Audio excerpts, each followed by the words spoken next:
Nu, tādas dalītas sajūtas. Man ir skaidrs, ka pēc 0-4 tipiskā situācijā neko daudz labu nevarētu pateikt.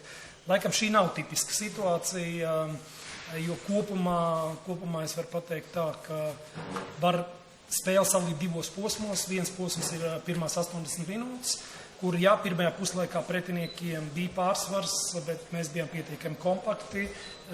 Pašaizliedzīgi spēlējām aizsardzībā, mūsu pāris epizodēs glāba arī vārdsargs, palikām spēlē. Otrajā puslaikā izdevās, teiksim tā, uzlabot aizsardzības darbības tīri struktūrāli. Pēc ielaistiem vārtiem pēc tam bija vesels tāds posms, kad mums izdevās arī pārņemt vadību un arī no maiņu viedokļu spēles ritējumā, es domāju, pārņemt tādu iniciatīvu.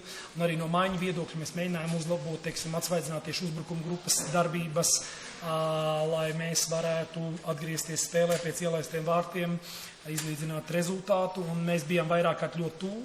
Un tas attālums starp to, ka tu esi spēlē, tu izlīdzini rezultātu, un to, ka tu zaudē 0-4, tas bija tas, ko mēs redzējām šeit no meistarības viedokļa. Pretinieks mūs ļoti skarbi nosodīja par to, ka mēs pārāk atbrīvojām zonas, pārāk metāmies uz priekšu.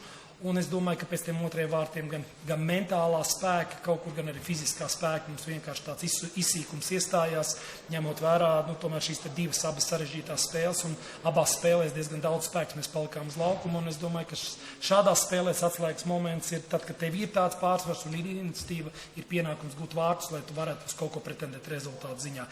Skaidrs, ka arī pie otriem ielaistiem vārtiem, pēc otriem ielaistiem vārtiem mēs disciplinētāk nospēlētu, mēs varētu izvairīties no tiem diviem otriem vārtiem, bet citādi es gribu teikt, ka izšķirošs moments bija tieši tas, ka mums neizdevās gūt vārtus, jo, ja mēs gūt vārtus, domāju, tas arī mentāli iedot emociju, iedot papildus spēku, kur mēs uz emocijām varētu galot un arī izturēt no fiziskā viedokļa.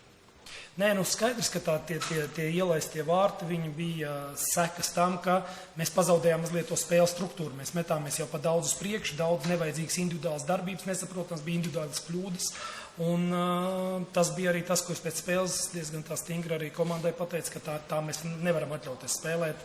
Un tur ir arī tāda līderība no centra aizsargiem uz laukumā, lai šo struktūru saglabātu, lai būtu kārtība uz laukuma. Un te mēs pārāk avantūriski, apmēram, ja jau 0-2 nav ko zaudēt, jāmēģina kaut kur atrast moments, bet tas nav attaisnojums. Tas nevar būt attaisnojums tādām kļūdām, kāds viņas mums bija uz laukuma pēdējās minūtēs tieši pēc otriem gūtiem vārtiem.